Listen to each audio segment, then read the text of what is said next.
রাসূল ভালোবাসা, রাসূল আমার আলো আশা, রাসূল আমার প্রেম বিরহের মূল আলোচনা, রাসূল আমার কাজে কর্মের অনুপ্রেরণা। আলহামদুলিল্লাহ। বাংলাদেশের ঐতিহ্যবাহী জেলা ঝিনাইদহ শৈলকুপা থানার অন্তর্গত কোরআনে কারীম সূরা নমল 19 নাম্বার পারার 20 নাম্বার পৃষ্ঠার 6 নাম্বার লাইনের 50 নাম্বার আয়াতে আছে। এটা তাফসিরে হাক্কানিতে পাবেন। আল্লাহ পাক বলেন, ওয়া মাকারু মাকারা ওয়া মাকারনা মাকারা ওয়া হুম লা ইয়াশউরুন। খুব খেয়াল করে শব্দগুলো মিলাবেন। আল্লাহ বলেন, ওয়া হুম লা ইয়াশউরুন। খুব খেয়াল করে শব্দগুলো মিলাবেন। আল্লাহ বলেন, ষড়যন্ত্র করেছিল। মাকরন মাজদার দিয়েছেন। নবী আপনি জানেন এদের ষড়যন্ত্র কেমন। অকদ মাকারু মাকরহুম ওয়া ইনদাল্লাহি মাকরুহুম ওয়া ইন কানা মাকরুহুম লিতাজুলা মিনহুল জিবাল। সূরা ইব্রাহিমের ভেতরে আল্লাহ আয়াতগুলো দিয়ে জানিয়েছেন, হে নবী ওদের ষড়যন্ত্র এমন কঠিন এবং ভয়ঙ্কর ছিল, এত মজবুত ষড়যন্ত্র ওরা করেছিল যে পাহাড় পর্যন্ত তার জায়গা ছেড়ে দিয়ে চলে যাবে। শব্দের অর্থ খেয়াল করেছেন, কত ভয়ঙ্কর শব্দ আল্লাহ দিয়েছেন, যে পাহাড় পর্যন্ত ওদের ষড়যন্ত্রের কারণে নিজের জায়গা ছেড়ে দিয়ে চলে যাবে। অথচ পাহাড় বুঝি না। এ পাহাড়কে আমি জমিনের ভেতরে ব্রেক করে গেঁথে দিয়েছি, পেরেক স্বরূপ। এটা গজাল পেরেক। এই যে এই কাঠের উপরে ব্রেক মারা আছে, এই যে ব্রেক দেখা যাচ্ছে, এই ব্রেকের মাথাটুকু শুধু দেখা যায়। ভেতরে যা আছে উপরের এই মাথার চাইতে কি কম না বেশি? বেশি মানে 20 ভাগ বেশি। ভেতরে কাঠের ভেতরে যদি 20 ভাগ প্রবেশ করে, উপরে হয়তো 1 ভাগ একটু একটু দে। সামনে যে ভেসে আছে মাত্র 1 ভাগ, 19 ভাগ নিচে গেড়ে গেছে। আল্লাহ পাক বলেন, জমিনে আমি পাহাড় গুলো ঠিক এভাবেই লাগিয়ে দিয়েছি যেমন নড়াচড়া না করে। তার মানে পাহাড় আমরা দেখতে পাই, যেটা কয়েকদিন আগে পঞ্চগড়ে থেকে তাকালাম হিমালয়ের দিকে, 36,000 ফিট। এটার জন্য মাটির উপরে থাকে। সৌদি আরবে এমন এমন পাহাড় যেখানে নবীজি লুকিয়েছিলেন। সৌদি আরবে এমন এমন পাহাড় যেখানে নবীজি লুকিয়েছিলেন। ওটা 3.5 ঘন্টা সময় লেগেছিল আমারই 16 সালে। তখন আর একটু শক্তি ছিল। আরে রমজানে আমি এবার গিয়ে একা একা ওই সময় উঠেছিলাম, এখানে কোরআনে কারীম নাজিল হয়। ওই সময় লেগেছিল 1 ঘন্টা 5 মিনিট। এত বড় বড় পাহাড় যেখানে উপরে, তাহলে নিচের চাইতে যদি 20 ভাগ বেশি গেড়ে দেওয়া থাকে, তো পাহাড় নিচে আছে কত? এই পাহাড় পর্যন্ত নড়ে যাবে, টলে যাবে, নিজের জায়গা ছেড়ে চলে যাবে, এমন ষড়যন্ত্র করেছিল কাফেররা। 1500 বছর আগে মুহাম্মদুর রাসূলুল্লাহর সময় আবু জেহেল 14টা ষড়যন্ত্র করেছিল নবীর বিরুদ্ধে। এটা সিরাত ইবনে হিশামের ভেতরে পাবেন। আর এই 15.5 বছরে যারা 2 জন পালিয়েছে, ওনাদের ষড়যন্ত্র আমি হিসাব করে পেয়েছি 15টা। ফেরাউনের জীবনী পড়েছিলাম। ওই সময় সে 6 জন জাদুকরকে হত্যা করেছিল। কেউ লিখেছে 7 জন। 7 জন জাদুকর হযরত মুসা আলাইহিস সালামের প্রতি ঈমান আনার কারণে তাদেরকে সে হত্যা করেছিল। হত্যা বলতে তার প্রথমে 1 হাত কেটেছে, 1 পা কেটে দিয়েছে। কথা বলতেছেন? ভালো করে বুঝে। 1500 বছর আগে না, এটা আবার হাজার হাজার বছর আগের কথা। আল্লাহর উপরে ঈমান আনার কারণে, হযরত মুসা আলাইহিস সালামের প্রতি ঈমান আনার কারণে ওই জামানার ফেরাউন যে ছিল, এ জাদুকরদের 6 থেকে 7 জনের বিপরীত অঙ্গ কেটে দিয়েছিল, বিকলাঙ্গ করে দিয়েছিল। অথচ আমরা দেখলাম এই 24 সালের 5 আগস্টের আগ পর্যন্ত যারা দায়িত্বে ছিল ওরা 7 জন না, প্রায় 2780 জন মানুষের হাত, পা, চোখ, অন্ডকোষ সালের 5 আগস্টের আগ পর্যন্ত যারা দায়িত্বে ছিল ওরা 7 জন না, প্রায় 2780 জন মানুষের হাত, পা, চোখ, অন্ডকোষ কেটে ফেলা লেগেছে। আপনি একটু খেয়াল করে দেখেন, সারা দেশে সরকারি জরিপ বলছে এটা করতে পারে ফেরাউন। এখনো পর্যন্ত মিশরের জাদুঘরে আছে, মানুষ যায় আর ঘৃণা করে, থুতু ছিটায়। কথা বলেন না কেন? 24 সালের 5 আগস্টের আগ পর্যন্ত যাদের কারণে শুধু 7 জন না, 2780 জন। আমি কুষ্টিয়ায় 6 তারিখে গিয়েছিলাম, যে দেখি হাসপাতালে ওই যে আগস্টের 6 তারিখে কারো হাত নেই, কারো পা কেটে ফেলেছে, কারো চোখ নেই, অন্ডকোষ উড়ে গেছে। আর 14 জন তো জায়গায় মারা গেছে, পরে 2 জন 16 জন। এত মানুষের হত্যাকারী যারা, বিকলাঙ্গকারী যারা, যাদের কারণে মানুষ হাত পা হারিয়ে ফেলে। বলেন তো, যার একটা হাত নেই, একটা পা নেই, একটা চোখ নেই, ও তার পরিবারের জন্য বোঝা, তার সমাজের কাছে সে বোঝা, তার এই রাষ্ট্রের কাছে যে সারা জীবন যতদিন বেঁচে আছে বোঝা হয়ে বেঁচে আছে। এই কাজ যারা করে গেল, এরা কিয়ামতের দিন আমার মনে হয় ফেরাউনের সাথেই উঠবে। প্রথম নাম্বারটা কি বললাম? আবু জেহেল মাত্র 14টা কর্মসূচি নিয়েছিল নবীজির বিরুদ্ধে ষড়যন্ত্র করে। এই জন্য আবু জেহেলের নাম আজ পর্যন্ত কেউ রাখেনি এই 1500 বছরে। আমি কত ইতিহাস পড়ে দেখেছি, কেউ ছেলের নাম আবু জেহেল না। হ্যাঁ, জাহাল হক আছে একজন, আবু জেহেল নেই। এত বছর পার হওয়ার পরও যদি এই 14টা ষড়যন্ত্রে ওর নাম কেউ না রাখে, আপনি এত বছর পার হওয়ার পরও যদি এই 14টা ষড়যন্ত্রে ওর নাম কেউ না রাখে, আপনি এই 15.5 বছরে 15টা ষড়যন্ত্র এই দেশের বিরুদ্ধে, মানবতার বিরুদ্ধে, ইসলামের বিরুদ্ধে করেছেন। আজকে আমি একটা শুরু করছি, সেটা হচ্ছে সমকামিতা। এই ষড়যন্ত্র করে জাতিকে আজ ধ্বংস করার একটা পায়তারা এটা। আল্লাহ পাক ওই কথাটা এখানে লূত নবীর জীবনী থেকে নিয়ে এসে আমাদেরকে শোনাচ্ছেন। ভালো করে শোনো। অমাকারু মাকারন ওয়া মাকারনা মাকরন, শব্দ কিন্তু এক, কিন্তু অর্থ 2টা। আল্লাহ বলেন কাফেররা ষড়যন্ত্র করেছিল আর আমি আল্লাহ করেছিলাম কৌশল, অথচ শব্দ একই।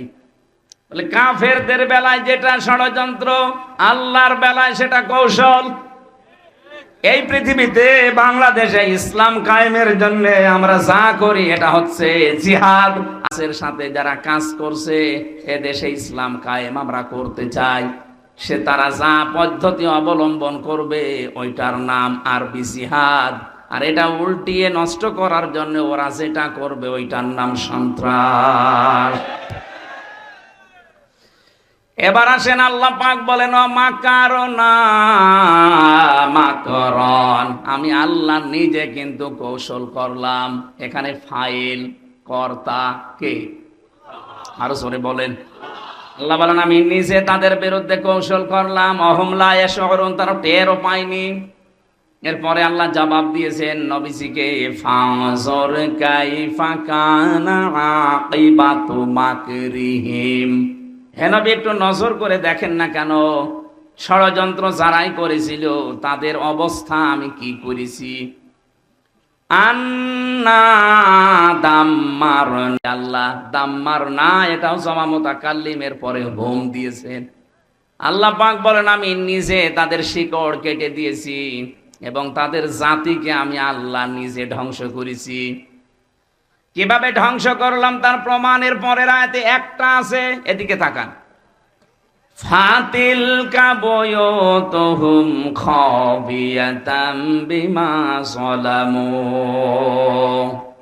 আমি এবার আলেমদেরকে বলছি, আরবি গ্রামার অনুযায়ী ফা ব্যবহার করা হয় 19টা অর্থে। এখানে তিলকার আগে আল্লাহ ফা দিয়েছেন।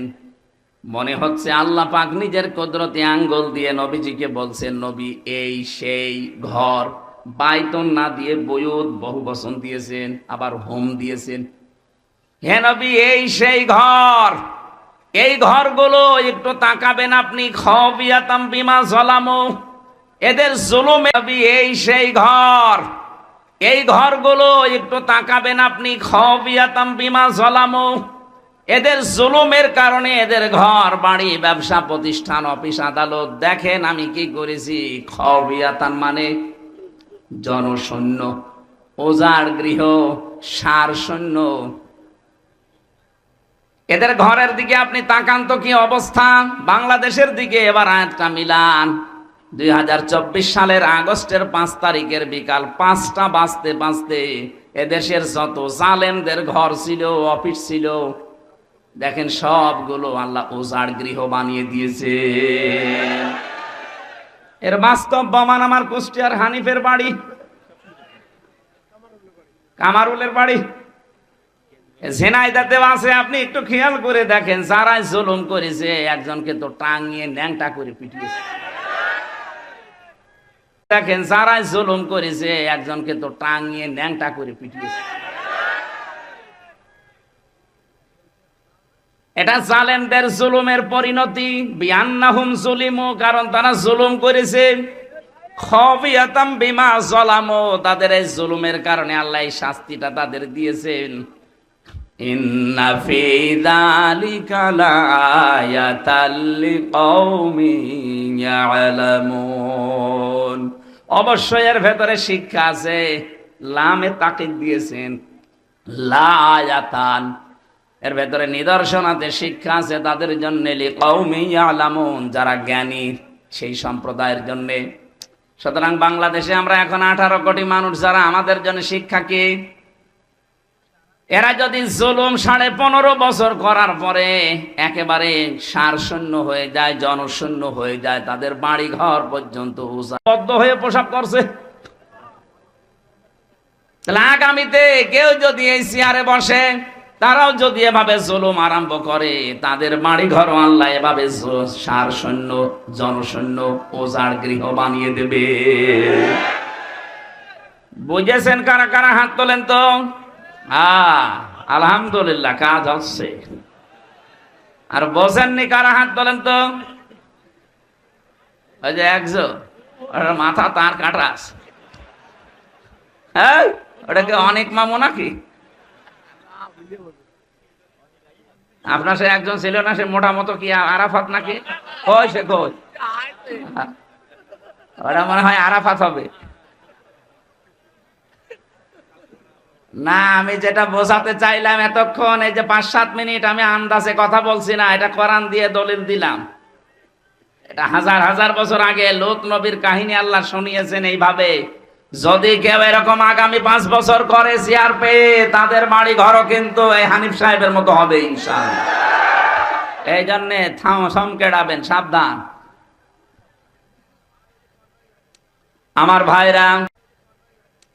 আমার ভাইরা,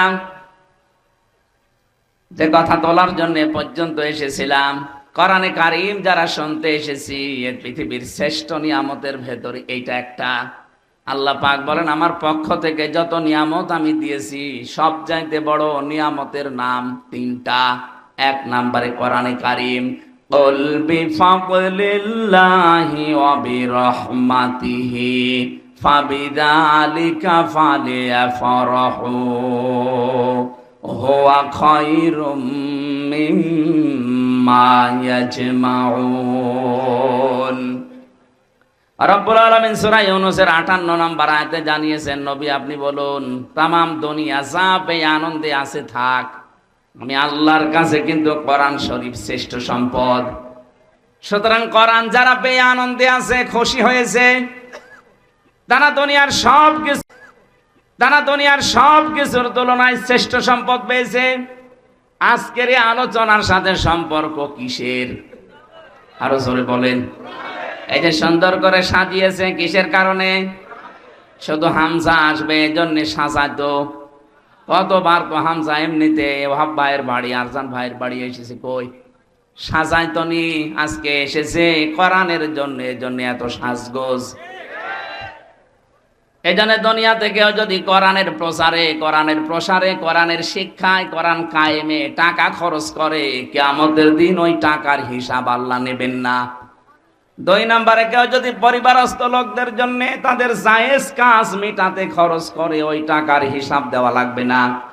তিন নম্বরে যদি কেউ জিহাদের ময়দানে কাজ করে, ওখানে যদি আপনি যেতে নাও পারেন, ওদের পেছনে খরচ করলে ওই টাকারও হিসাব দেওয়া লাগবে না। তাহলে হিসাবে টাকা খরচ করলে আরো জোরে। এক নম্বরে কোরআনের কারণে, দুই নম্বরে পরিবারস্থ লোকদের জন্য, তিন নম্বরে জিহাদের ময়দানে যারা কাজ করে তাদের জন্য। আশা করছি আমার কথার অর্থ আপনি বুঝেছেন। কথা বলেন না কেন? কিন্তু আজ আমরা এই সমস্ত জায়গায় আনন্দ পাই না, খুশি না। আমরা আনন্দ করি অনেকে সুদ খেয়ে। না, এদেশে সুদ নেই। এখানে বহু মানুষের চেহারা দেখে বোঝা যাচ্ছে এরা টাকা ছেড়ে রাখে আর টাকা আসে। 1000 টাকা ছেড়ে রাখে, মাসে মাসে 1100 টাকা করে পায়। এই কথা বলছে না কেন? এটা মায়ের সাথে সুদ খাওয়া, জেনা করার গুনাহ। কল্পনায় যেটা আসে না সেই কাজ আপনি করতেছেন, আর আপনি নামাজ পড়েন। এই জন্য এই কাজে যারা আছেন, টাকা ছেড়ে রাখেন, টাকা আসে। অনেকে বলে আমি লাভ খাই, আর আপনি নামাজ পড়েন। এই জন্য এই কাজে যারা আছেন, টাকা ছেড়ে রাখেন, টাকা আসে। অনেকে বলে আমি লাভ খাই, ইন্টারেস্ট খাই, জিনিস একই। কথা বলে না কেন? ও টয়লেটও যার নাম, গো তার নাম, জিনিস আলাদা। জিনিস তো একই, নাম আলাদা দিলেই হবে। যারা খাচ্ছেন, আশা করছি আজকের এই দিন থেকে এটা ছেড়ে দেওয়া লাগবে। কারা কারা ছেড়ে দিতে রাজি আছেন হাত তোলেন তো। তার মানে এই এলাকায় অনেকে খাচ্ছে। ঠিক আছে বাবা, শাহজালাল সব হালাল না। ঝিনাইদহ জেলায় খাচ্ছেন যারা, ছেড়ে দেবেন। ব্যাংকিং ব্যবস্থা বাংলাদেশে যেগুলো আছে, অর্থনীতি, এটা যে ইবাদত অনেকে জানেই না, মনে করে এ দুনিয়ার কাজ না। সোনালী, চৈতালি, যে সমস্ত ব্যাংকগুলো আছে না, সোনালী, রূপালী, অগ্রণী, চৈতালি, এটা কাফেরদের কথা। ওয়াহাল্লাল্লাহুল বাইআ ওয়া হাররামার রিবা, আল্লাহ ব্যবসাকে হালাল করেছে আর সুদকে হারাম করেছে। ওই জামানায় কাফেররা বলতো ও সুদও যা, ও ব্যবসাও তা। এখন অনেকে আজ বিভিন্ন জেনারেল ব্যাংকের সাথে ইসলামী ব্যাংক মিলিয়েছেন। আরে ভাই, এতদিন এই শয়তান, এই জালেমরা 15.5 বছরে ইসলামী ব্যাংকে হাত দিয়ে ওরা 75,000 কোটি টাকা আত্মসাৎ করেছে। ইসলামপন্থী এদেশের জনগণের ঘাম ঝরানো টাকাগুলো এই ব্যাংকটা প্রতিষ্ঠিত হয়েছিল। এদেশের শরিয়া ব্যাংক আছে, শরিয়া বোর্ড আছে এই ব্যাংকের জন্য। গোনা যদি হয় তাদের হবে, আপনার অসুবিধা নেই। নবীজি 13 বছর মক্কায় নামাজ পড়েছিলেন, কাবা শরীফে, না পড়েননি? আর 10 বছর পড়েছিলেন কোথায়? মদিনায়। বলেন, এই যে 13 বছর তিনি নামাজ পড়লেন মক্কায়, ওই সময় কাবা শরীফের ভেতরে মূর্তি ছিল না? কাবা শরীফের ভেতরে মূর্তি ছিল না? কয়টা? 360টা। কয়টা? কি মনে হয় আপনার বলেন? 360টা মূর্তি সামনে নিয়ে নবীজি নামাজ পড়লেন, ওনার নামাজ হয়েছে? এ বলছে না, এ বলছে হা। কি বলেন, আপনার কি মনে হয় ওনার নামাজ হয়েছে না হয়নি? কেন হয়ে গেল নামাজ? কারণ উনি অপারগ ছিলেন। এই 13 বছরে একটা মূর্তিও সরানোর ক্ষমতা ওনার। বলেন বলেন, যখন ক্ষমতা পেয়েছেন মদিনার প্রেসিডেন্ট হয়ে, একটা মূর্তি ছিল? আর সবগুলো দিয়ে আলীকে দিয়ে ভাঙিয়েছেন, নিজে ভেঙে ভেঙে ফেলে দিয়েছেন। যে যতদিন পর্যন্ত দেশে যাকাত ভিত্তিক অর্থনীতি কায়েম না হবে, ততদিন আপনি ইসলামী ব্যাংকে নিয়ে দ্বিধায় কাজ করেন, কোনো গোনা নেই, গোনা হলে ওদের হবে। শরীয়তের কিছু নিয়ম নীতি, ইসলামিক অর্থনীতির যেগুলো মেইনে অন্তত চলছে, তারা চেষ্টা চালাচ্ছে। 100% সম্ভব না, কারণ যতদিন রাষ্ট্রে যাকাত, এই জন্য যতদিন কায়েম না হয়, নবীজি যেমন রাষ্ট্রপতি যতদিন না হয়েছেন, ততদিন মূর্তি সামনে নিয়েই, বলেন না কেন, মূর্তি সামনে নিয়েই আমরা যতদিন ইসলাম কায়েম করতে না পারি, ততদিন পর্যন্ত কাজ কারবার করলে ইসলামী ব্যাংকে করবে।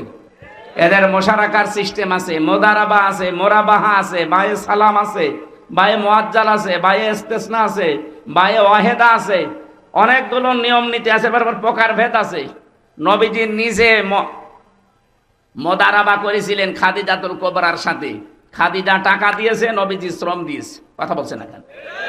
জিজ্ঞাসা করেন যারা আলেম আছে, খাদিজা অর্থ দিয়েছিলেন, নবীজি শ্রম দিয়েছিলেন, ব্যবসা করেন উনি? এটার নামই তো মোদারাবা। ইসলামী ব্যাংক এইটা করে। যদি গোনা হয় এরপরও ওনাদের হবে, আপনার চিন্তা নেই।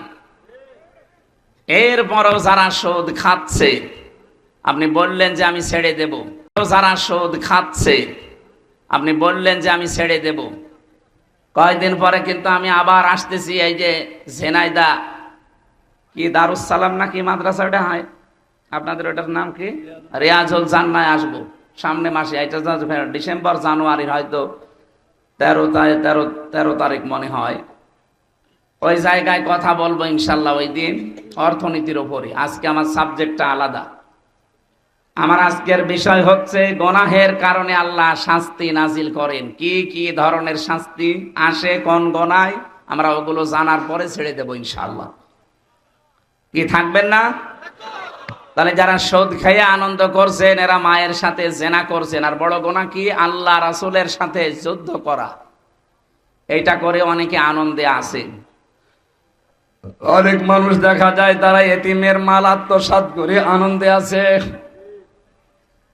বলেন ইন্নাল্লাযীনা ইয়াকুলুনা আমওয়ালাল ইয়াতামা যুলমান ইন্নামা ইয়াকুলুনা ফি বুতুনিহিম নারা ওয়া সায়াসলাউনা সাঈরা। জোরে বলেন আল্লাহু আকবার। আল্লাহ রাব্বুল আলামিন বলেন, পৃথিবীতে নিশ্চয় যে বা যারা এতিমের মাল সম্পদ খাচ্ছে ভবিষ্যতেও খাবে জুলমান, জুলুম করে। এখানে জুলমান শব্দের অনেকগুলো ব্যাখ্যা লেখা আছে। ফাঁকি দিয়ে, না বলে বিভিন্ন কায়দা কৌশল করে, এমনকি উল্টা পাল্টা করে তার জমি জায়গা লিখে নেওয়া, এটা জুলুম। আজ অনেকে ভাইয়ের জমি লিখে নেন ফাঁকি দিয়ে, এটা কি জুলুম? বলেন না কেন? সে হয়তো আপনার কাছে অসহায়, আপনি বড় ভাই, সে ছোট। বিশ্বাস করে এমন কায়দা করে টিপসই নিয়ে তাকে আপনি ফকির করে দিলেন। এরপরে যে সম্পদের মালিক হলেন, টাকা পয়সা জমি জায়গা, এখান থেকে যে ফসল আসে, টাকা পয়সা কামাই হয়, এইটা যারা খায় ইন্নামা ইয়াকুলুনা ফি বুতুনিহিম নার, ওরা যেন পেটের ভেতরে জাহান্নামের আগুন ঢোকাচ্ছে। বলেন নাউজুবিল্লাহ। বাংলাদেশে হিসাব করলে মানুষ পাওয়া যাবে না, যাবে না? বলেন, বাংলাদেশ লাগবে না? এখানে আছে না নেই? কারা কারা এতিমের মাল এভাবে, ভাইয়ের মাল, বোনের মাল, নিজের মেয়ের মালও পর্যন্ত আত্মসাৎ করছেন? যারা শরীক ফাঁকি দেন মানুষের, দুইটা গোনা হবে আপনার। এক নম্বরে আপনার চেহারার উজ্জ্বলতা আল্লাহ নষ্ট করে দিবে। দেখবেন এলাকায় যারা শরীক ফাঁকি দিয়েছে ওদের চেহারার ভেতরে আল্লাহ নূর তুলে নিয়েছে। এখানেও আছে, আমি চেহারা দেখলেই বলতে পারবো শরীক ফাঁকি দিয়েছে। যারা শরীক ফাঁকি দিয়েছে ওদের চেহারার ভেতরে আল্লাহ নূর তুলে নিয়েছে। এখানেও আছে, আমি চেহারা দেখলেই বলতে পারবো শরীক ফাঁকি দিয়েছে। আপনি দাঁড় করার লাইন দিয়ে দেখলেই বোঝা যাবে যে হ্যাঁ ও মেরে খায়। কথা বলছেন কেন? দ্বিতীয়টা কঠিন, মরণের সময় আপনার ঈমান নসিব হবে না, আপনি বেঈমান হয়ে মারা যাবেন। আপনি ভাগ্যে, বোনকে, অন্যকে ফাঁকি দিয়ে বিশাল সম্পদের পাহাড় তৈরি করে গেলেন। কি হবে আপনার এই সম্পদ? বাস্তবতা কি বলে বলেন? আপনি 200 বিঘা জমির মালিক, এইদিকে তাকান, 500 বিঘা জমি আপনি তৈরি করে গেলেন। 100 বছর পরে তো আপনার থাকবেন না, নাকি? বলেন বলেন, বিবেক দিয়ে ভাবেন।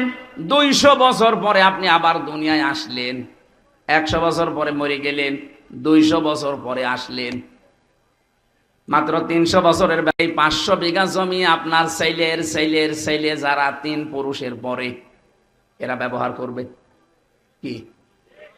আপনি যদি এসে বলেন যে এগুলো আমি কিনেছিলাম, এ বাড়ি আমার, দাঁত মুখ খুলে ফেলবে। ইয়ার কি মারো কে তুমি? তোমার যদি থাকার জায়গা না থাকে, শৈলকুপা বাজার মসজিদের বারান্দায় রাত থেকে ফটো, এখানে আর জায়গা নেই। এটাকে হাসির করা কি দিলাম? চিন্তায় তো মাথা নত হয়ে যাওয়ার কথা, যে কি শুনছি, কার জন্য আমি করলাম। আর যারা ঘুষ খায়, কি করছেন আপনি ঘুষ খেয়ে? বিশাল বিশাল ফ্ল্যাটের মালিক হবেন, জমি জায়গা টাকা পয়সার আপনি সম্পদের পাহাড় তৈরি করে রাখলেন, আপনি মাত্র 200 বছর পরে ফিরে আসেন, এই ফ্ল্যাটে জীবনও আপনাকে আর উঠতে দেবে না।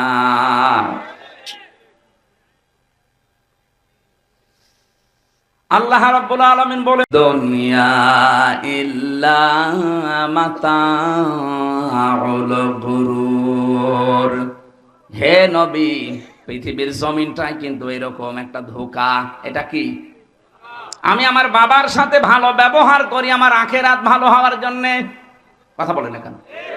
আমি আমার বাবাকে যদি ছেড়ে দেই আমার আখিরাত ভালো হওয়ার জন্য, আর দেখে যদি উনি আল্লাহ রাসূলকে মানে না, এরকম বাবাকে আমিও মানি না। আমি আমার মায়ের সাথে ভালো ব্যবহার করি আমার নিজের জন্য, আমার আখিরাত তৈরি করার জন্য। মাকেও যদি ছেড়ে দেওয়া লাগে, যদি দেখি না এও আল্লাহ রাসূলের বিরুদ্ধে অবস্থান নিয়েছে, ভালো ব্যবহার করব, কিন্তু মন থেকে মেনে নেওয়া সম্ভব না। এই কথা বলেন না কেন? আমি এই যে দাড়িওয়ালা আশরাফ ভাইকে ভালোবাসি, এটা আল্লাহর জন্য। যদি দেখি না ওনার কর্মকাণ্ড ইসলামের বিরুদ্ধে, ওনার ঘৃণা করতে আমার 1 সেকেন্ড সময় লাগবে না। নবীজি বলেন, কাউকে যদি ভালোবাসো আল্লাহর জন্য বাসবা, কিছু বেশি বেশি পাওয়ার জন্য তাকে দান করবা না, যে এই লোকটাকে কিছু যদি দেই পরবর্তীতে এর চাইতে বড় জিনিস পাওয়া যাবে, এরকম ধান্দা নেই অনেকের। এক কথা বলেন না কেন? এই ধান্দায় বেশি পাওয়ার নিয়েতে কাউকে কিছু দিবা না। কিছু দিলে কার জন্যে? আরো জোরে। কাউকে যদি নিষেধ করো যে দেব না, তাও আল্লাহর জন্যে। কারো উপর যদি রাগ করো, তাও আল্লাহর জন্যে। কাউকে যদি ভালোবাসো, তাও আল্লাহর জন্যে। 4টা কাজ আছে হাদিসে। নবীজি বলেন, যারা দুনিয়ায় 4টা করতে পারবে, ফাকাদ ইস্তাকমালাল ঈমান, সে যেন তার ঈমানকে পরিপূর্ণ করে নিল। জোরে বলেন সুবহানাল্লাহ। আল্লাহ পাক বলেন, কিয়ামতের ময়দানে যখন এই মানুষটাই উঠবে আমার সামনে, যে 500 বিঘা জমি বানিয়েছে, 10টা ফ্ল্যাট বানিয়েছে, এই লোকটা কি বলবে জানেন? ইয়াউমা তাআতি। ফ্ল্যাট বানিয়েছে, এই লোকটা কি বলবে জানেন? ইয়াউমা তাআতি কুল্লু নাফসিন তুজাদিলু আন নাফসিহা। শব্দের দিকে খেয়াল করেন, আল্লাহ মনে হচ্ছে আমার নাম ধরে বলছে। কুল্লু নাফসিন, প্রতিটি ব্যক্তি। আশরাফ হতে পারে, হামজা হতে পারে, আরজান হতে পারে, ওয়াহাব হতে পারে। প্রতিটি মানুষকে আল্লাহ যেন আলাদা আলাদা আলাদা করে ডাক দিয়েছেন। ইয়াউমা তাআতি কুল্লু নাফসিন, প্রতিটি ব্যক্তি কিয়ামতের দিন তুজাদিলু আন নাফসিহা, নিজের পক্ষে যুক্তি তর্ক প্রমাণ হাজির করবে আল্লাহর সাথে ঝগড়া করার জন্য। আল্লাহর কাছ থেকে বাঁচার জন্য যুক্তি প্রমাণ রেডি করবে, যে আমি এই কারণে বলেছিলাম, আমি নামাজ পড়তে পারি না আমার সন্তানের কারণে, কারণ তাকে সুখে রাখতে গিয়ে আমি সারাদিন মাঠে কাজ করেছি, সেজদা দেওয়ার সময় পাইনি। এটা যুক্তি। সারাদিন মাঠে কাজ করেছি, সেজদা দেওয়ার সময় পাইনি। এটা যুক্তি।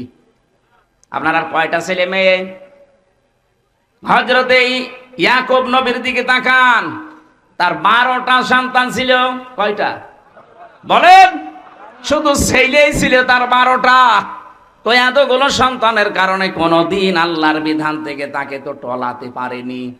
আপনি 2টা 5টা ছেলে মেয়ের কারণে আল্লাহর বিধান বাদ দিয়ে দেন, যুক্তি প্রমাণ করবেন, আল্লাহর কাছে খাড়া করবেন। আল্লাহ বলেন, তো যা দিল আন নাফসিহা, প্রতিটি মানুষ তার নিজের পক্ষে খাড়া করবে যুক্তি তর্ক। অতুআফা কুল্লু নাফসিম মা আমিলাত ওয়া হুম লা ইউযলামুন। প্রত্যেককে আমি আল্লাহ পরিপূর্ণ করে দেব তার কাজের প্রতিদান, কিন্তু তার উপর আমি জুলুম করব না।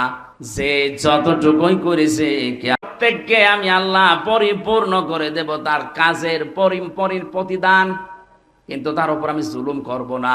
যে যতটুকুই করেছে, কিয়ামতে আল্লাহ তাকে ওই পরিমাণ দেবেন। আমার এবার আয়াতের আলোচনা শুরু হচ্ছে। যেটা বললাম একটা 111 নাম্বার আয়াত সূরা নাহালের। এখন যেটা আমরা তেলাওয়াত করেছিলাম এটা সূরা নাহালের 112 নাম্বার আয়াত। আয়াতের ভেতরে আল্লাহ একটা কারিয়া, একটা জনপদ, একটা গ্রামের উদাহরণ দিয়েছেন আমাদের সামনে। খুব ভালো করে মিলাবেন। গ্রামটা এই হাবিবপুর হতে পারে, নির্ধারিত নাম আমি তাফসিরে পাইনি। কোন কোন মুফাসসির হয়তো মক্কা নগরীর নাম দিয়েছেন, না এটা ঝিনাইদহ জেলার শৈলকুপা থানার হাবিবপুর হতে পারে। আপনি একটু মিলাবেন, দেখবেন এই গ্রামের সাথে মেলে কিনা।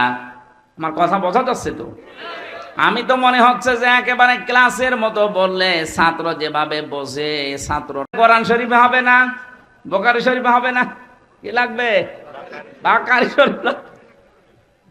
আপনারা কোরআন শরীফ, হাদিস শরীফ, বুখারী শরীফ দিয়ে যেহেতু বুঝে ফেলছেন, ভালো করে এবার বোঝেন। উপমা দিচ্ছেন, উদাহরণ দিচ্ছেন কে? আরো জোরে বলেন। এই জন্য উদাহরণ দিয়ে কোরআন বোঝালে মানুষ বোঝে ভালো। আল্লাহ পাক কোরআনে কারীম বোঝানোর ক্ষেত্রে বহু উদাহরণ কোরআনে সেট করেছেন, এমন এমন উদাহরণ দিয়েছেন। আজকে একটা উদাহরণ বলছি। ওয়াদারাবাল্লাহু মাসালান ক্বরিয়াতান। আল্লাহ পাক একটা গ্রামের উদাহরণ দিচ্ছেন, উপমা, দৃষ্টান্ত। খুব ভালো করে মিলাবেন। বললাম হাবিবপুর হতে পারে, এটা হাবিবপুর না? কি ছিল সেই গ্রামে? কানাত আমিনাতাম মুতমাইন্নাতান। এক নম্বর ওই গ্রামটা ছিল নিরাপদ, দুই নম্বরে ছিল শান্ত নির্মল। তাহলে গ্রামের কোয়ালিটি পেলাম কয়টা? এক নম্বরে নিরাপত্তা ছিল, দুই নম্বরে ছিল শান্ত। ইয়াতিহা রিজকুহা রাগাদাম মিন কুল্লি মাকান। বিভিন্ন এলাকা থেকে তাদের কাছে রিজিক আসতো, বিপুল পরিমাণে রিজিক তাদের কাছে আল্লাহ বিভিন্ন এলাকায়। এতটুকু আল্লাহ শেষ করেননি, এইবার আসল কথা আল্লাহ জানাচ্ছেন। ফাকা ফারাতে বিআনউমিল্লাহ। তারা যখন আল্লাহর এই নিয়ামত গুলোর সাথে কুফরি করেছে, আল্লাহর নিয়ামত পাওয়ার পরে যখন তারা ঢেকে ফেলেছে, ফাআযাকাহাল্লাহু লিবাসাল জুই ওয়াল খাউফ। আল্লাহ পাক তখন তাদেরকে শাস্তি দেওয়ার জন্য মজা চাকাতে দুইটা আযাব পাঠিয়েছেন। এক নম্বরে তাদেরকে ক্ষুধা দিয়েছেন, দুই নম্বরে তাদেরকে ভয় দিয়েছেন। বিমা কানু ইয়াসনাউন, তারা যে কাজ করেছিল এর ফলশ্রুতিতে। বাংলা অর্থ বললাম, এবার আছেন তাফসিরে।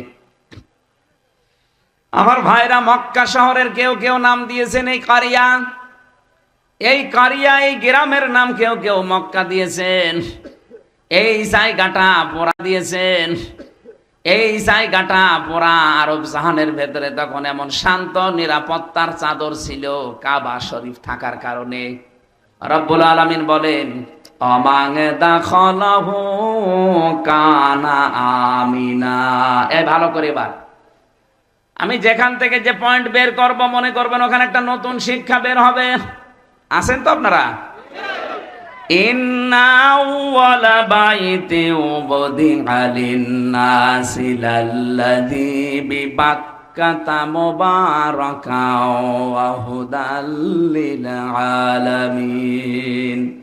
এ পৃথিবীর সর্বপ্রথম ঘর যেটা, তার নাম বলে, যদিও কাবা, এটা মক্কায় অবস্থিত। মক্কার প্রাচীন নাম ছিল বাক্কা। আল্লাহ কোরআনে কারিমে মাক্কাও দিয়েছেন, বাক্কাও দিয়েছেন। এই বাক্কায় সর্বপ্রথম, আল্লাহ কোরআনে কারিমে মাক্কাও দিয়েছেন, বাক্কাও দিয়েছেন। এই বাক্কায় সর্বপ্রথম যে ঘরটা, দুইটা কোয়ালিটি এই ঘরের। এক নম্বরে মুবারাকান, এটা বরকতময়।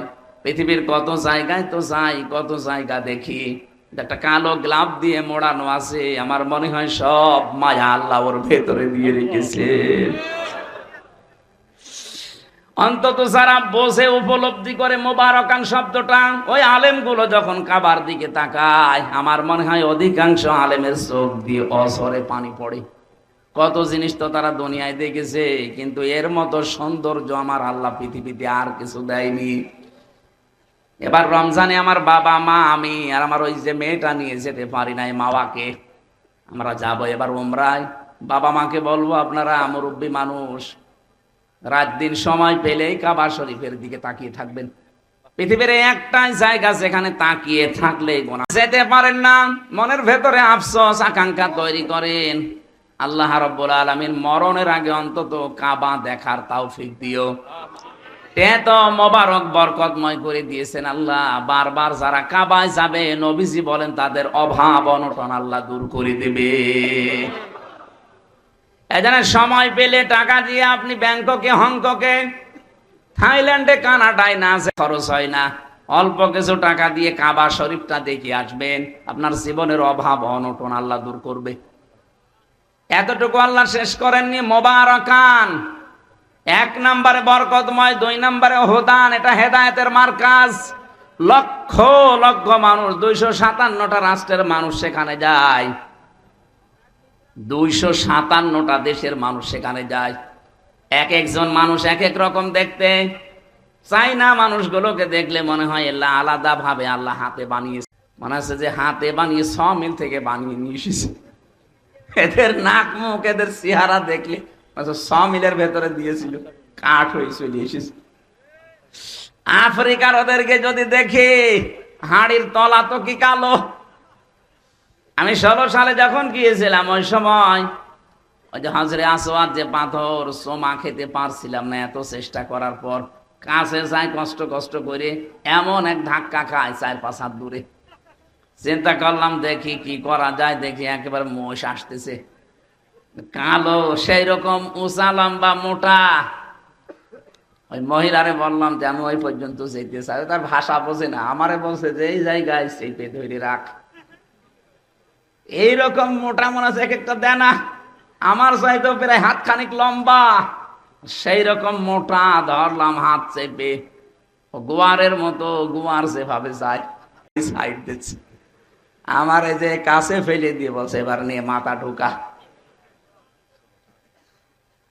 এক একজন মানুষকে আল্লাহ এক এক রকম বানিয়েছে, বৈশিষ্ট্য ওগুলো দেখবেন, আল্লাহর কথা মনে হবে আল্লাহ, এটা তো হেদায়েতের মার্কাজ। আসলেই রব্বুল আলামিন বলেন এটা শুধু বাংলাদেশের জন্য না, লিল আলামিন, বিশ্ববাসীর জন্য।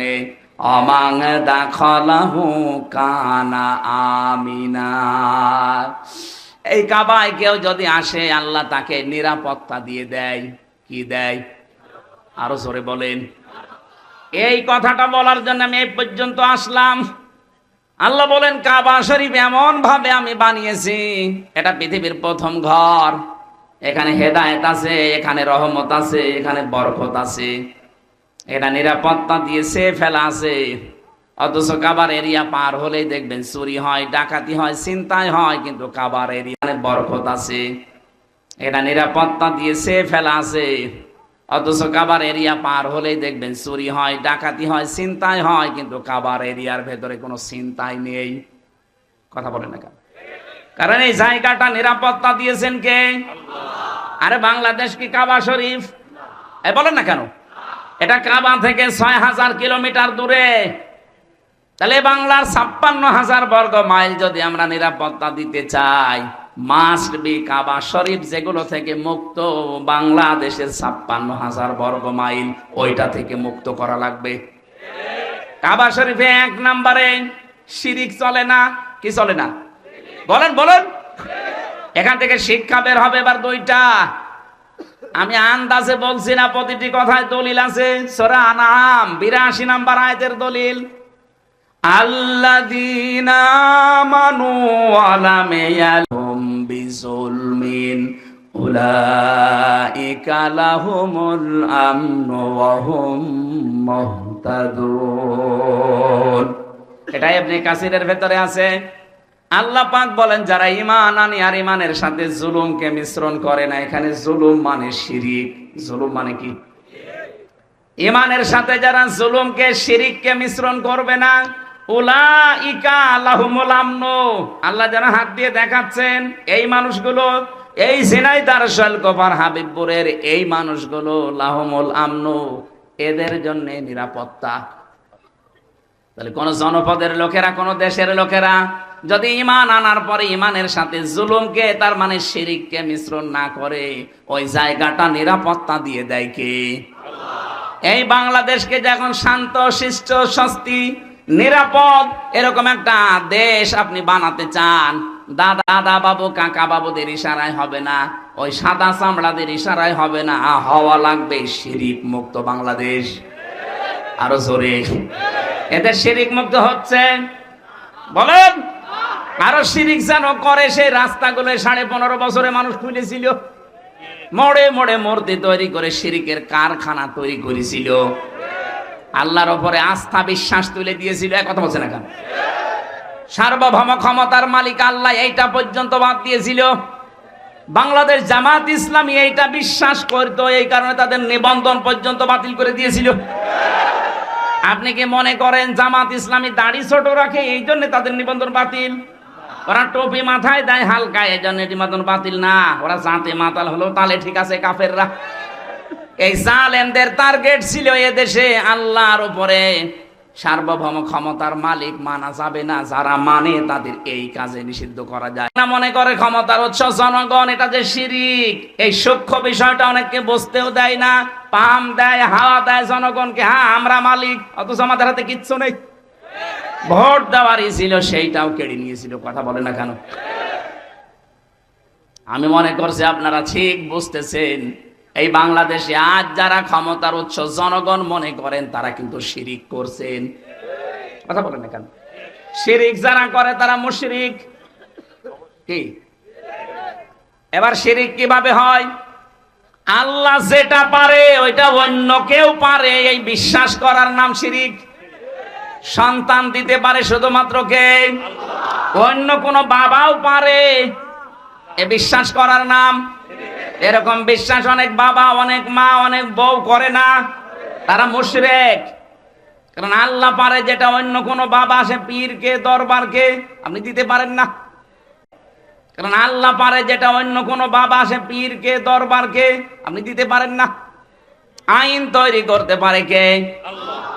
এটা অন্য কেউ পারে, এই বিশ্বাস করার নাম শিরিক। আর শিরিক যারা করে তারা মুশরিক।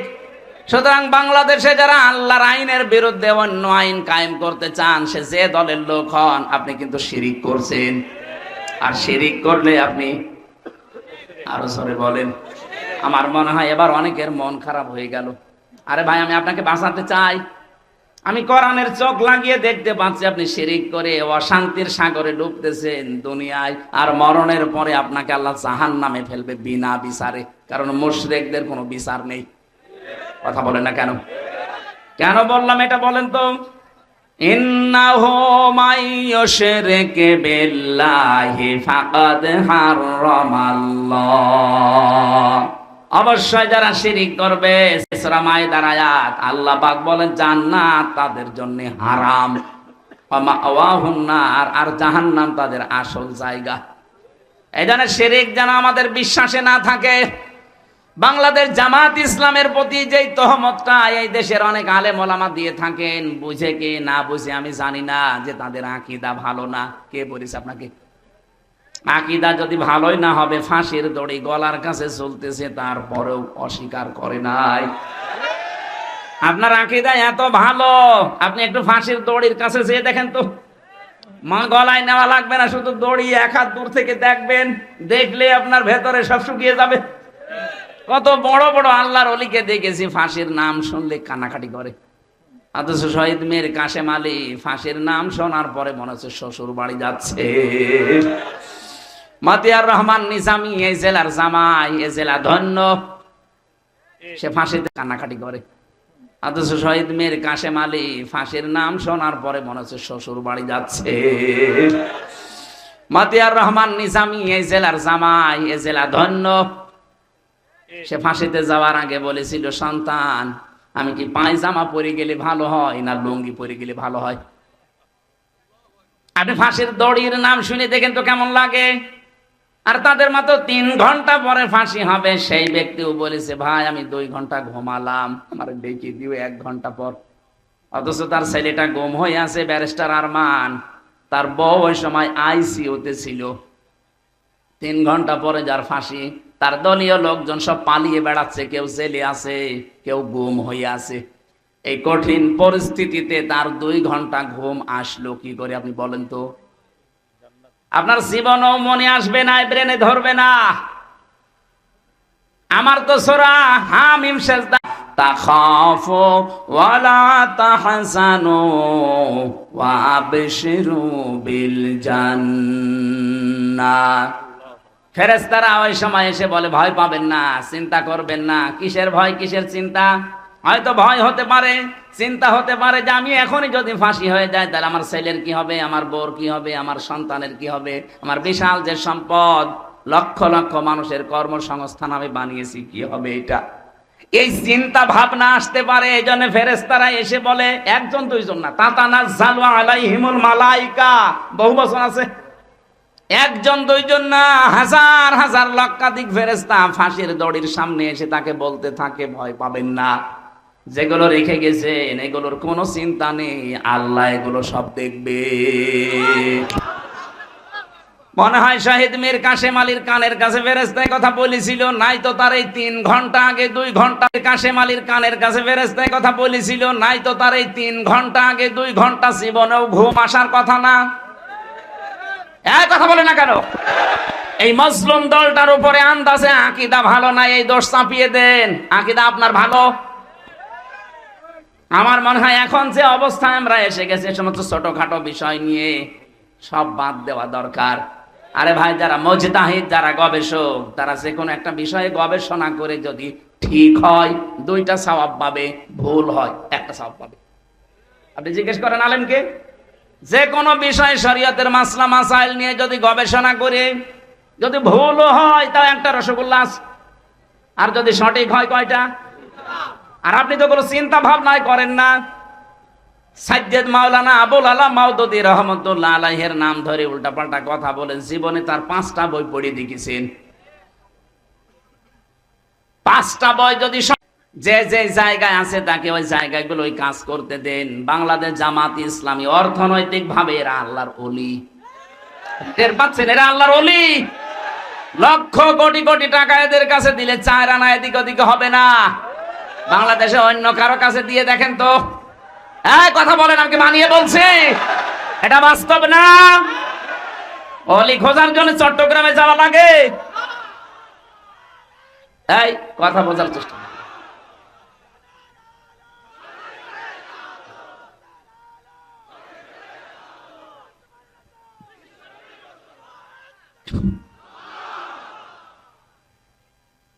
এখানে এই মাজলুম দলটার উপরে আমার মনে হয় উল্টা পাল্টা দোষ না দিয়ে তাদের প্রতি সহানুভূতিশীল হওয়া লাগবে। আজকে একটা সবচাইতে বড় এ বাংলাদেশের ভেতরে নাম করা মাদ্রাসা ঝালকাঠি এনএস কামিল মাদ্রাসা নেসারাবাদ, এদেশে ইসলামের বিরুদ্ধে কেউ আর থাকবে না। কওমি মাদ্রাসা হেফাজতে ইসলাম চরমনাই সহ ওনারা যে কাজগুলো করছে, ওনার যে তালিমগুলো দিচ্ছে, ওই জায়গায় আমাদের যাওয়া সম্ভব না। ওই জায়গাগুলো তারা কাজ করছে, খুব ভালো কাজে আছে আলহামদুলিল্লাহ।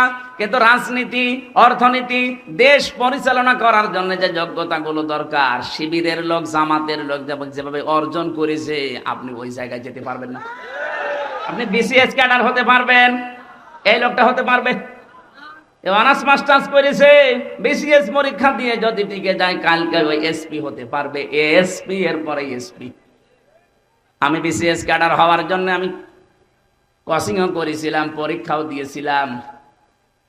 আমার লিখিত পরীক্ষায় পাস হওয়ার পরে ভাই ভাই যে দেখছে আমার 14 বংশ উল্টা পাল্টা, তখন আমারে বাদ দিয়ে দিয়েছে। পরীক্ষাও দিয়েছিলাম, আমার লিখিত পরীক্ষায় পাস হওয়ার পরে ভাই ভাই যে দেখছে আমার 14 বংশ উল্টা পাল্টা, তখন আমারে বাদ দিয়ে দিয়েছে। যদি দেখতো না এর বাবা ওই যারা পালিয়েছে তাদের দলের সভাপতি, এই কথা বলছেন এখানে, যদি দেখতো এর দাদা ওই দলের সেক্রেটারি, বলতো ঠিক আছে সব মাফ, আল্লাহর ওলি আজকে থেকে এসপি। জিজ্ঞেস করেন, 100 ভাগ বলতো। কারণ আমার সে যোগ্যতা ছিল না তা না, লেখাপড়া করলে আমি হয়ে যেতাম। আমাকে লাইন মতো উঠতে দেননি। এই 15.5 বছর এরকম বহু চেয়ারে দেশের বহু মানুষকে আপনি উঠতে দেননি। আপনি জালেম, এটা মজলুম। এই জন্য অন্যান্য যারা আছেন কওমি মাদ্রাসা ভাই, আপনাদের আমরা আহ্বান জানাচ্ছি যে তালিমের জায়গাগুলো আছে, খুব ভালো ভালো কাজে আপনারা আছেন। খায়রুকুম মান তাআল্লামাল কোরআন ওয়া আল্লামা। কোরআন যে শেখে, কোরআন যে শেখায়, তার মতো উত্তম মানুষ নেই। কিন্তু এখন দেশের যে অবস্থা, জালেমদের এখনো পর্যন্ত নজর কিন্তু আছে। এই নজর থেকে মুক্ত হওয়ার জন্য আন্তর্জাতিক যে ষড়যন্ত্রগুলো চলছে আপনার মাথায় ধরবে না, চিন্তা ভাবনা করা লাগে এর জন্য আলাদা। এখান থেকে বাঁচতে হলে আমার মনে হয় আকীদার প্রশ্ন তুলে মানুষকে আর দূরে সরানোর সময় নেই। বুকে টেনে নেন, কাছে আসেন, আগে ইসলামটা কায়েম হোক। কথা বলেন, ইসলামটা কায়েম হোক, এরপরে বলেন যে ভাই এই কাজটা ভুল হচ্ছে, এইটা শুধরিয়ে নেন, এইটা ঠিক করেন। তারা যা যা খেদমত করেছে, তার যে 50 বছরে যে খেদমত আপনি 500 বছর পেলেও পারবেন না, কারণ 500 বছরে আপনি 450 বছর ঘুমাবেন। এক কথা বলছে না কেন? আর তার এই 50 বছরের হায়াতে আমার মনে হয় 30 বছর শুধু লিখেছে, আপনি টের পান? আর তার এই 50 বছরের হায়াতে আমার মনে হয় 30 বছর শুধু লিখেছে, আপনি টের পান? কারে আন্দাজে কোন ফতোয়া দেন? এই জন্য আহ্বান জানাচ্ছি, দেশটাকে শিরিক মুক্ত করা লাগবে। আমাদের বিশ্বাসে যাদের শিরিক আছে, জামাত ইসলামের এই গঠনতন্ত্রে বিশ্বাসে আকীদায় শিরিক আছে, আপনি একটু দেখান তো যে এটা শিরিক। বলেন বলেন। আমি নাম ধরে বলছি এই কারণে, কারণ এই মাজলুম দলটার উপরে আবাহমান কাল থেকে এই দেশে একটা তহমত লাগিয়ে দিয়েছে আন্দাজে। কেউ যেন এই অবিচার করে তাদের উপরে তহমতটা দিয়ে নিজের গনার পাল্লা ভারী করবেন না। নিজের চিন্তায় তো আমি নিজে বাঁচি না। কথা বলেন না কেন? তাহলে এই দেশকে যদি আল্লাহর নিরাপদের চাদর দিয়ে ঢেকতে হয়, জুলুম মুক্ত করা লাগবে, শিরিক মুক্ত করা লাগবে। বলেন।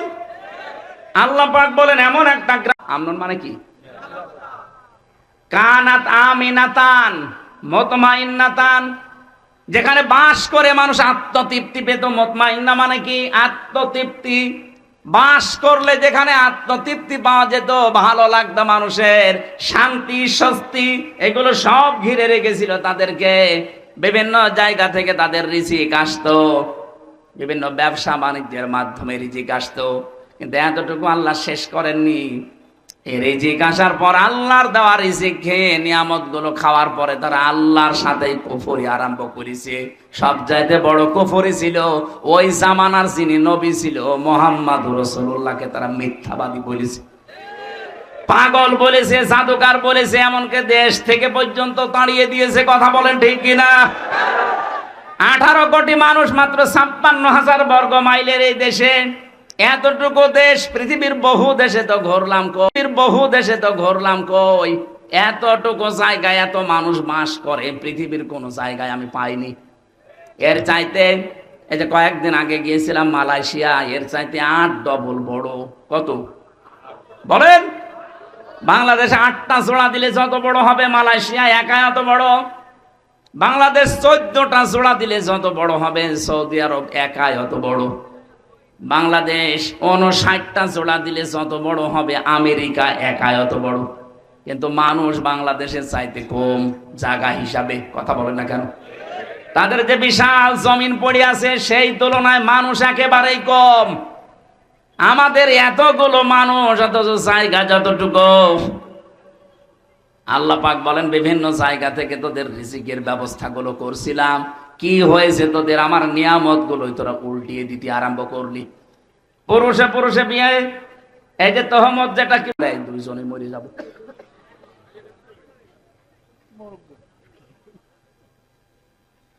আল্লাহর সিস্টেমটাই পুরো পাল্টিয়ে ফেলতে চান। এমনকি আল্লাহর রাসূল এখন নেই, রাসূলের নায়েব আছে। নায়েবে রাসূল আলেমদের গায়ে হাত দিয়েছেন। এক কথা বলছেন না কেন?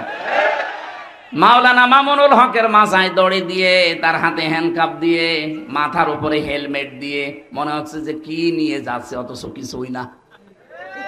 আমার মতো একটা দুর্বল মানুষের মাথায় তো দড়ি দিয়েছেই দিয়েছে, হাতে দিয়েছে হ্যান্ডকাপ, আবার পায়ে ডান্ডা বেড়ি, মাথার উপরে লাগিয়েছে সে লোহার টুপি। মনে হচ্ছে যে কি পেয়েছে, গরু না ছাগল। আপনি যদি আমার সাথে এই করেন, মাওলানা মামুনুল হকের সাথে, মাওলানা সাখাওয়াত হোসেন রাজির সাথে এই করেন, আমার মনে হয় যদি নবীজি এখন বেঁচে থাকতো, নবীর মাথায় দড়ি দিত। বলেন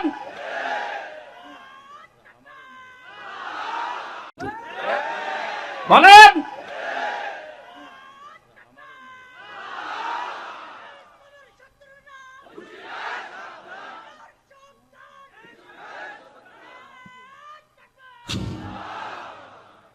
ঝিনাইদহবাসী আমি এবার যেটা নিয়ে আসতে চাই, আল্লাহ রাব্বুল আলামিন বলেন রাগাদাম মিন কুল্লি মাকানিন ফাকাফারাত বিআনউমিল্লাহি ফাআযাকাহাল্লাহু লিবাসাল জুই ওয়াল খাউফ। মানুষ যখন আল্লাহর আইন ভুলে, আল্লাহর আলেমদের প্রতি অত্যাচার জুলুম নির্যাতন শুরু করে, ওই সময় ওদের পাপের কারণে আমি আল্লাহ দুইটা জিনিস চাপিয়ে দেই। একটা হচ্ছে ক্ষুধা, ক্ষুধা মানে দুর্ভিক্ষ। ক্ষুধা মানে কি বলেন বলেন? দুর্ভিক্ষ আসা আরম্ভ হয়েছিল আলেমদের উপরে, যা আরম্ভ 1000 বছর আগে বিশ্ব নবীকে যখন ওরা তাড়িয়ে দিয়েছিল। বিশ্ব নবী যখন যাচ্ছিলেন নিজের ঘর থেকে বের হয়ে হিজরত করার সময় যে জায়গায় দাঁড়িয়ে কাবার দিকে তাকিয়ে বলেছিলেন, কাবার মালিক আমি কিন্তু যেতে চাইনি, কাবার মালিক আমি খুব ভালোবাসি কাবাকে, কিন্তু এর নিষ্ঠুর সন্তানরা আমারে থাকতে দিল না। হ্যাঁ আমি যাচ্ছি। আল্লাহ ওই সময় সূরা কসসের 85 নম্বর আয়াতটা নাযিল করেছিলেন, ইন্নাল্লাযী ফারাদা আলাইকাল কুরআনা লারাদ্দুকা ইলা মাআদ। অবশ্যই আপনার প্রতি আমি কোরআনের আইন মানা ফরজ করে দিয়েছি। হে নবী, আপনাকে আজ এই কোরআনের কারণে চলে যাওয়া লাগছে হিজরত করে, কিন্তু গ্যারান্টি দিলাম লারাদ্দুকা, লামে তাকিদ, আমি আল্লাহ গ্যারান্টি দিচ্ছি অবশ্যই আপনাকে আপনার এই জায়গায় আমি আবার ফেরত নিয়ে আসব, কিন্তু তখন এই দুর্বল করে না, শক্তিশালী করে নিয়ে আসব। মাত্র কয় বছরের ব্যবধানে নবীজিকে আবার এই জায়গায় নিয়ে এসেছিলেন, কিন্তু বাদশা করে। কথা বলেন ঠিক কিনা? নবীজি তো 13 বছর অত্যাচার সহ্য করেছেন। বাংলার মুসলমানেরা আমরা অত্যাচার সহ্য করছি 53 বছর, তার ভেতরে 15 বছর আরো বেশি। উনি 13 বছর, আমরা 15 বছর 2 বছর পার করে ফেলেছি বেশি। উনি যদি 13 বছর 2 বছর পার করে ফেলেছি বেশি। উনি যদি 13 বছর অত্যাচার সহ্য করার পরে 10 বছর প্রেসিডেন্ট হতে পারে, আমার মনে হয় নবীজির এই জীবনী বাংলাদেশেও মিলবে। 15 বছর আমরা যারা জুলুম নির্যাতন অত্যাচারের শিকার হয়েছি, তাদের হাতে আল্লাহ 10 বছর বাংলাদেশ তুলে দেবে। এইটার নাম ইলা রাদ্দুকা ইলা মাআদ। হ্যাঁ, কোরআন বাদ দিয়ে যদি কোনো পাপের কারণে কেউ পালায়, তার শাস্তি হচ্ছে দিন যত যাবে তার প্রতি ঘৃণা তৈরি হবে জনগণের। যেমন চেঙ্গিস খান, হিটলার, এই কথা বলছে না কেন?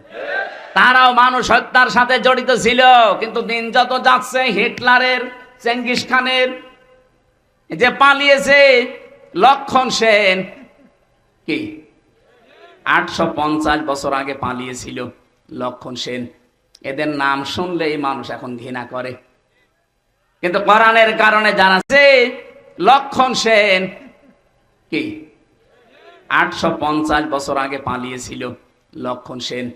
এদের নাম শুনলেই মানুষ এখন ঘৃণা করে, কিন্তু কোরআনের কারণে যারা চলে গিয়েছিল টিকতে না পেরে, এই মানুষগুলোকে আবার আল্লাহ এই দেশে ফেরত নিয়ে আসতেছে সম্মানের সাথে।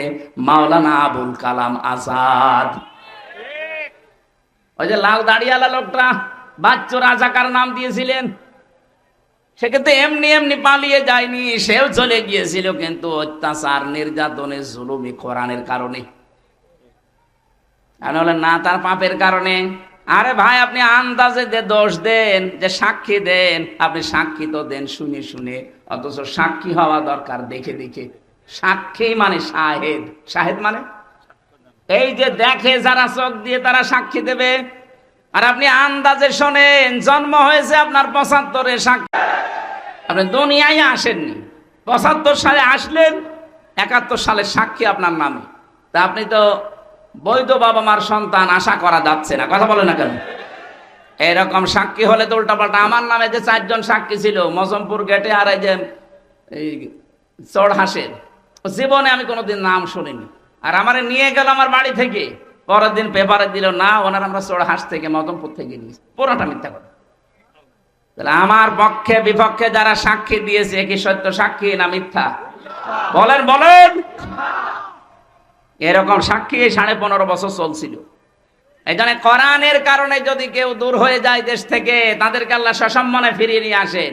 আর কোরআনের বাইরে যে মানুষগুলো পালায়, এদের দিন যত যাবে ওদের চেঙ্গিস খানের মতো, লক্ষণ সেনের মতো অবস্থান হবে। লক্ষণ সেন 850 বছর আগে গেছে, আজও পর্যন্ত ফিরে আসেনি, কবরে চলে গেছে। ফিরে আসবেন আর হলো উল্টা পাল্টা ফতোয়া দিচ্ছে ফেসবুকে। এরকম আন্দাজে উস্কানিতে পা দেবেন, পেছনে লাল হবে গোপালগঞ্জের মতো। দেখেন না, আর্মি শুধু একটু দিয়েছিল, ওই কয়দিন শুনলাম গোপালগঞ্জ থেকে ঢাকার ভাড়া দাঁড়িয়ে গেলে 1000, বসে গেলে 300। কেউ বসতেও পারে না, দাঁড়িয়ে শেষে 1000 টাকা দিয়ে যায়। এরকম অবস্থা হবে যদি উস্কানিতে পা দে। ও পালিয়ে গেছে, আজকে শুনলাম আজকে অসুস্থ, ওর নাকি চিকিৎসা হচ্ছে না এখন। আজকে দেখলাম পেপারে অসুস্থ, চিকিৎসা হচ্ছে না। ও ছাতা কবে টেনশনে মরে যাবে, কথা বলে না কেন?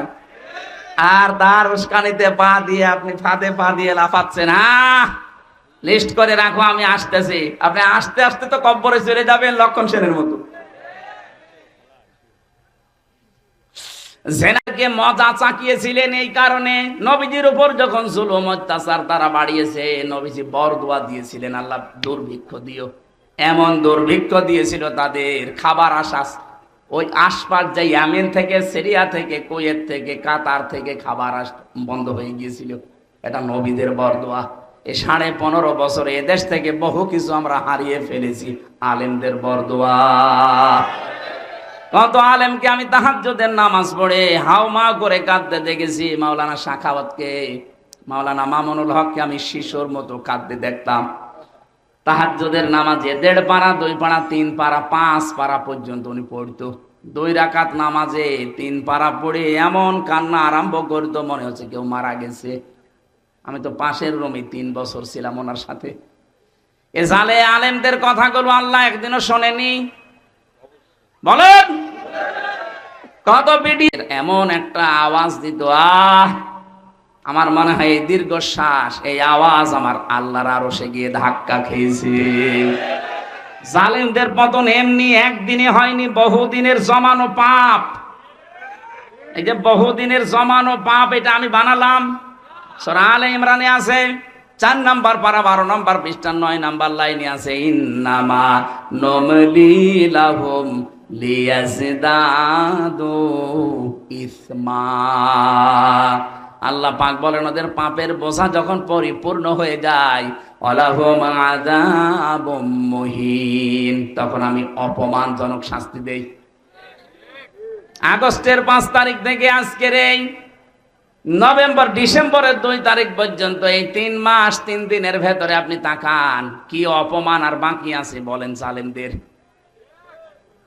আজকে জনায়েত বলককে নাকি আগস্টের 5 তারিখ থেকে আজকের এই নভেম্বর ডিসেম্বরের 2 তারিখ পর্যন্ত এই 3 মাস 3 দিনের ভেতরে আপনি তাকান কি অপমান আর বাকি আছে বলেন জালেমদের। আজকে জনায়েত বলককে নাকি জঙ্গিদের সাথে ফাঁসির আসামিদের থাকতে দিয়েছে। উনি এমপি ছিল, মন্ত্রী ছিল, ওনাকে ডিভিশন দেয়নি, তাই আন্দোলন করবে। আরে শয়তান, ও কি এমপি মন্ত্রী, কি ভোটের এমপি মন্ত্রী যে ওরা ডিভিশন দেওয়া লাগবে? ভোটের এমপি ছিল যে অধ্যাপক মিয়া গোলাম পরোয়ার, তারে আপনি ফাঁসির কন্টেম সেলে রাখলেন, জঙ্গিদের সাথে রাখলেন, তখন মানবতা কোথায় গেল? এখন যারা এই কথাগুলো তুলছে এদের পিটিয়ে লাশ বানানো দরকার। শয়তান আমারে 3 বছর মোবাইল দেয়নি, বিচ্ছিন্ন করে রেখেছিল সরকারি মোবাইল থেকে যোগাযোগ, ফাঁসির কন্টেম সেলে আমারে রেখেছিল, তখন তো কোনো কথা বলনি।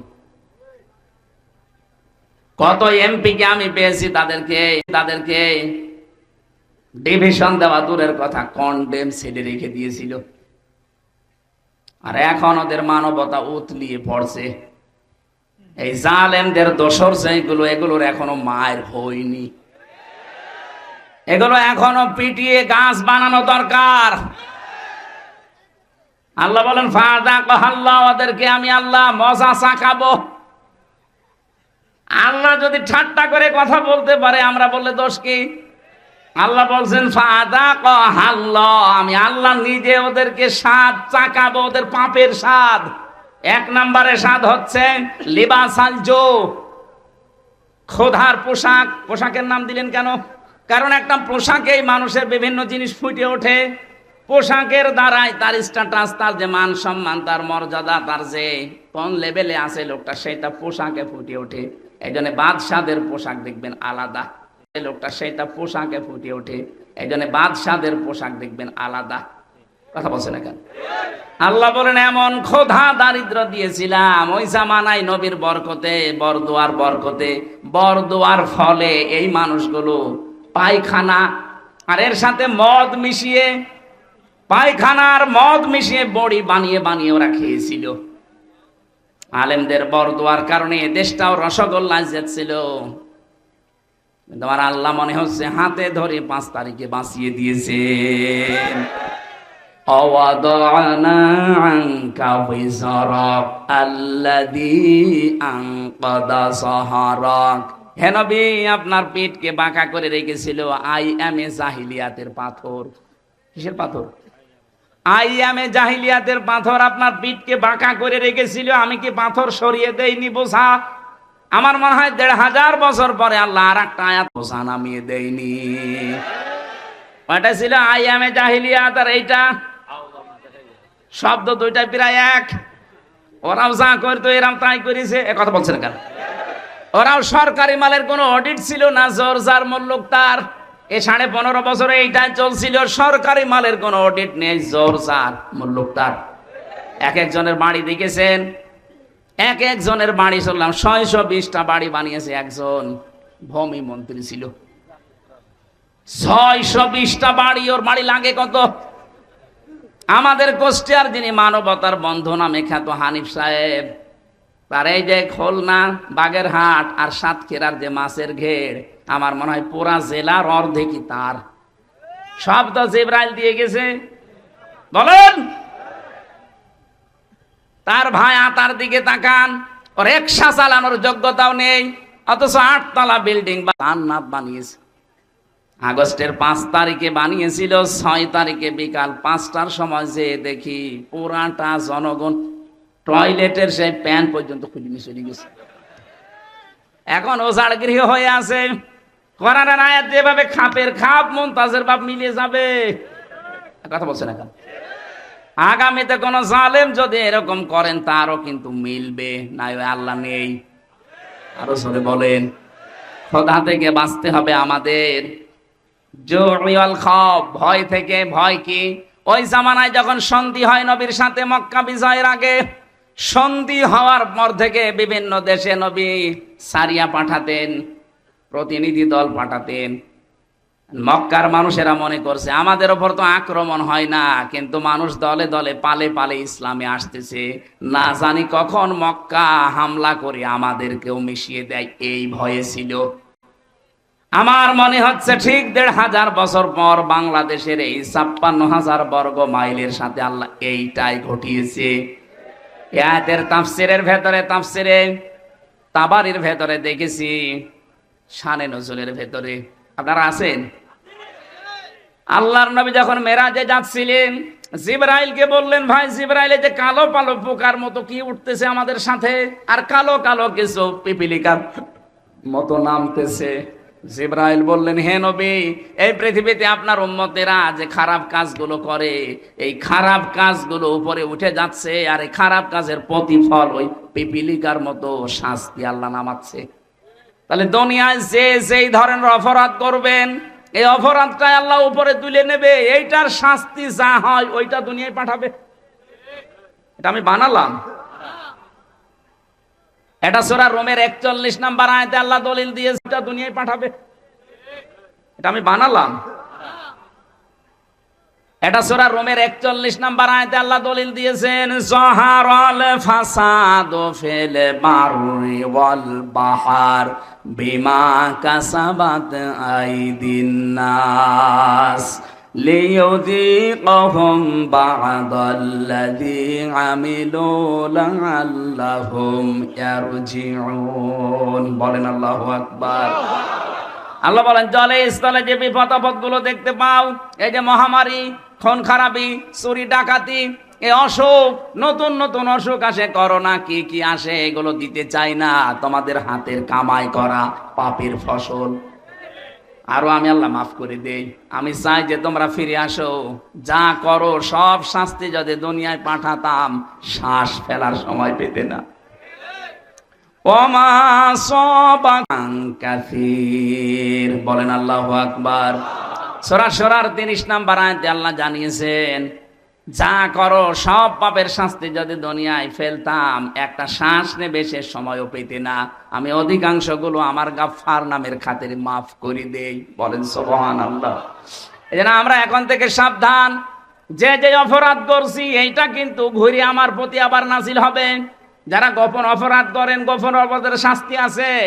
যারা গোনা গোপনে করেন তাদের চেহারার উজ্জ্বলতা আল্লাহ নষ্ট করে দেবে।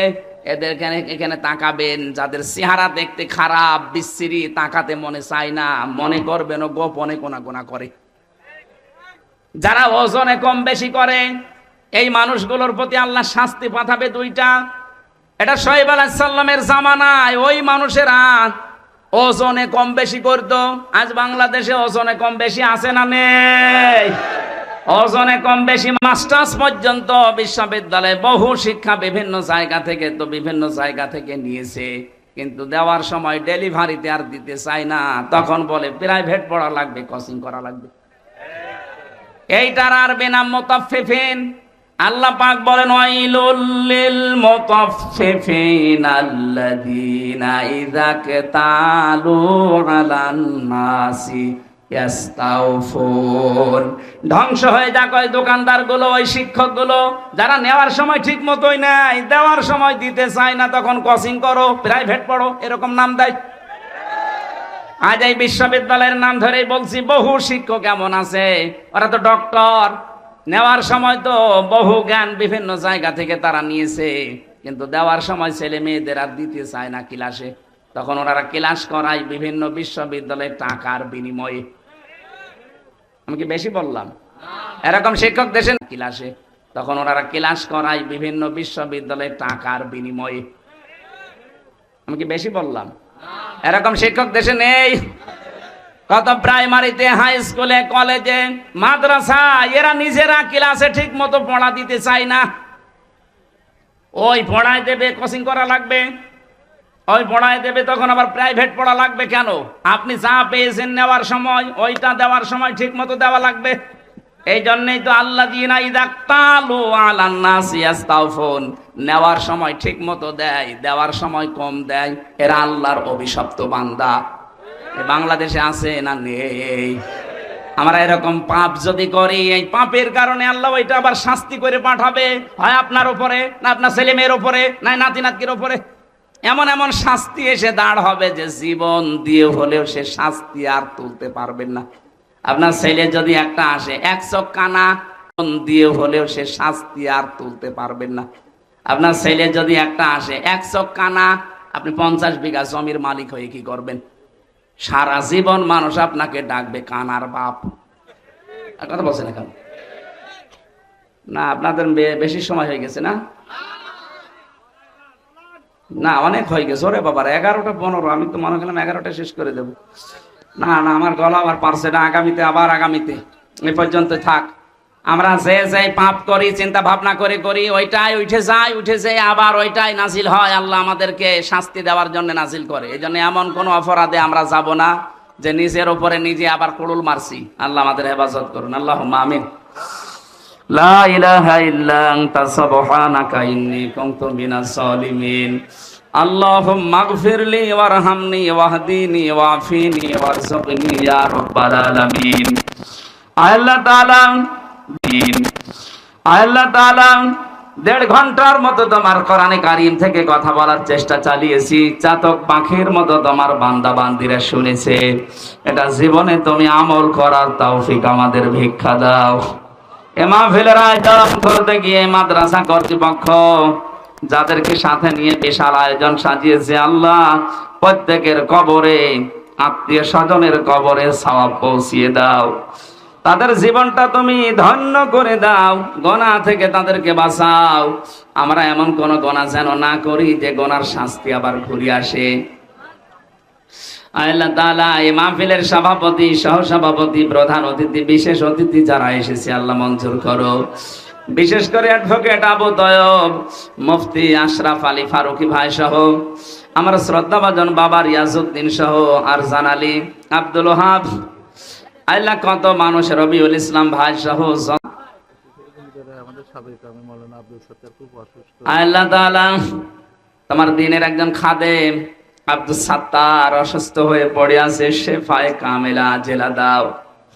এই থানার ওসি যিনি দোয়া চেয়েছে আল্লাহ, পুলিশ সদস্য ভাইরা যারা রাত দিন চেষ্টা করছে, কষ্ট করছে শান্তি স্বস্তি দেওয়ার জন্য, এদের উপরে তোমার রহমত নাজিল করো। এ জেলায় যত মানুষ কবরে আছে কবরগুলো জান্নাত বানিয়ে দাও। মকুল রকন ভাইয়ের জন্য দোয়া চেয়েছে আল্লাহ, যত মানুষ যার জন্য দোয়া চেয়েছে তোমার কাছে আমরা দোয়া করছি, সবার জায়েজ আশাগুলো পূর্ণ করে দাও। এ মাহফিলের জন্য যে একটা টাকাও দিয়েছে আল্লাহ, তার টাকাকে উসমানের মতো বানিয়ে দাও। বারাকাল্লাহু লানা ওয়া লাকুম ফিল কোরআনিল আযীম। এলাকায় যারা ব্যবসা বাণিজ্য করে তুমি বরকত দাও। বারাকাল্লাহু লানা ওয়া লাকুম ফিল কোরআনিল আযীম। এলাকায় যারা ব্যবসা বাণিজ্য করে তুমি বরকত দাও।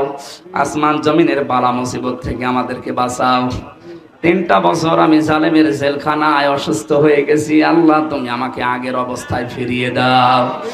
আমার কণ্ঠটা মেহেরবানি করে ভিক্ষা দাও। আলহামদুলিল্লাহি রাব্বিল আলামিন। মরণ আসলেই যেন পড়তে পারি লা ইলাহা ইল্লাল্লাহু মুহাম্মাদুর রাসূল।